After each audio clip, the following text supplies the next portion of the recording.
I think TN 2020 is pretty exciting, and people seem very excited to be here and participating and so on. So it's kind of cool to be a part of it, even though I'm almost too old for it now. So I got to hurry up and get my membership. So I want to talk about how social media is not important, and it's something I've gotten very excited about.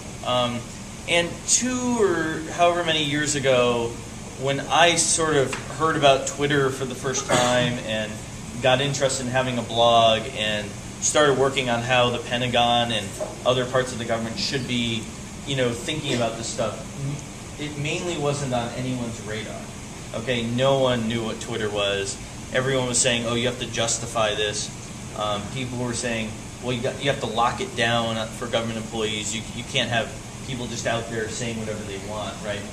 That's where we were 2 years ago, certainly in the U.S. and I think a lot of countries. And some countries are pretty much still there to some degree.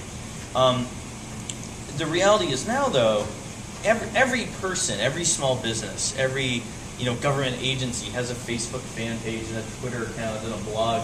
Our Navy alone has like 100 blogs, and they have Flickr accounts and they have Facebook pages, and it's out of control. And so now what you have is everyone got on board, and now we've washed each other out, right? And so the problem, I think, is that very few people are actually remarkable at creating content.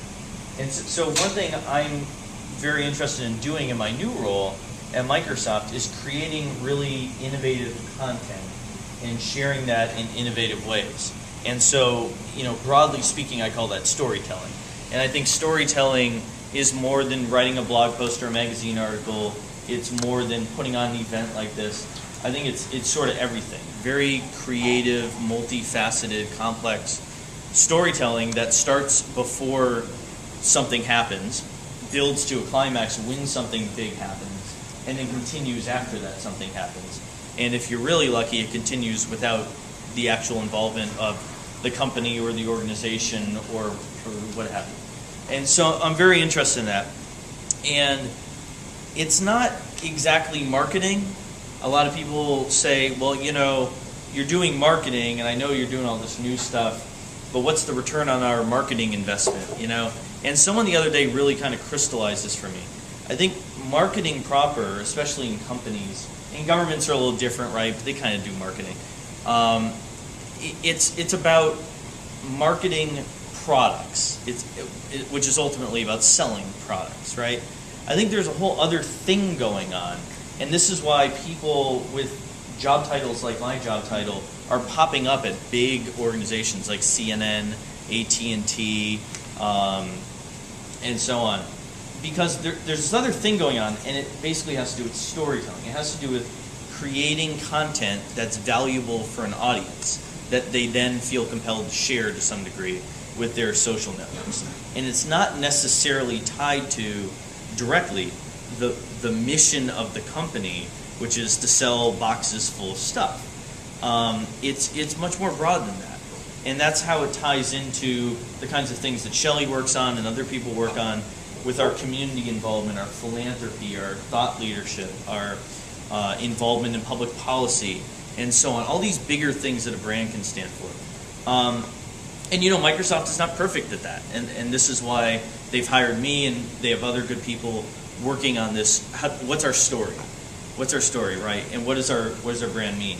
And so I think when you think of some brands that do this exceptionally well, like I would say Nike is a good example. When you think of Nike, you probably think Just Do It, or you think Michael Jordan, or something like that. And if I said, does Nike stand for fitness? You'd probably say, yeah, definitely, of course. Of course they stand for fitness. But if you said, does Microsoft stand for fitness? You'd think, oh, shit, I don't know. And the reason why you don't know is because we never told you. We didn't tell you that story about things we do to have healthier employees, the benefits that we have, or certain other things that we have, about our involvement in creating healthier communities, about other things that we're doing, right? So we haven't told you that story, therefore you can't be expected to know that. So I'm very interested in creating some of these stories about things that the company stands for, our values, and things that are bigger than what you think the brand stands for probably, which is selling Windows or various other products, which are really, really good products in and of themselves, but it's not the kind of thing that's so remarkable. You go tell your friends, ooh, wow. And when there is a story about Windows or Bing or something, it's in the Chicago Tribune or the New York Times, and it's a short story, and then there's nothing the day after that. There's nothing where the story continues, right? And so that I think newspapers, I think dealing with reporters and stuff, I think it's all necessary and important. But I think that's a lot of what people would call marketing and PR, and I think we're talking about something very different, right? So a lot of people introduce me somewhat incorrectly as this is Mark, the new social media guy, or Mark's the director of social media at Microsoft, or some variation on that.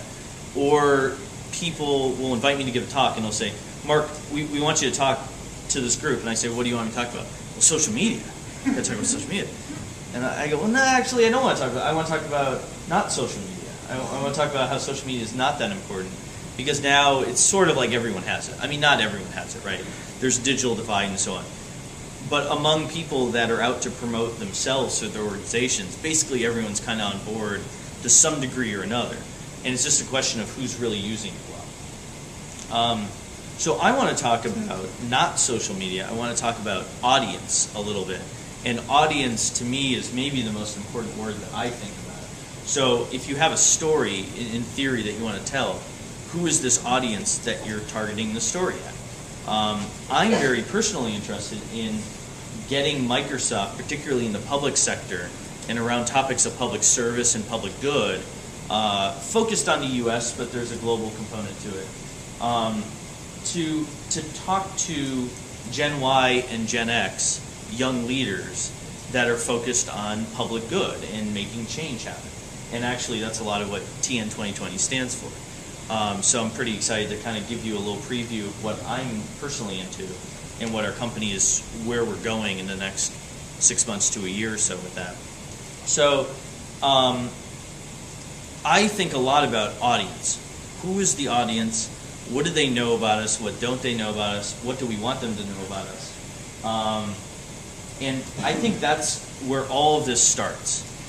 Social media is not that important because there's a lot of people using social media, and I think many of them are not thinking about the audience and how do you reach that audience and what kind of content can you create and share somewhat through social media that actually adds value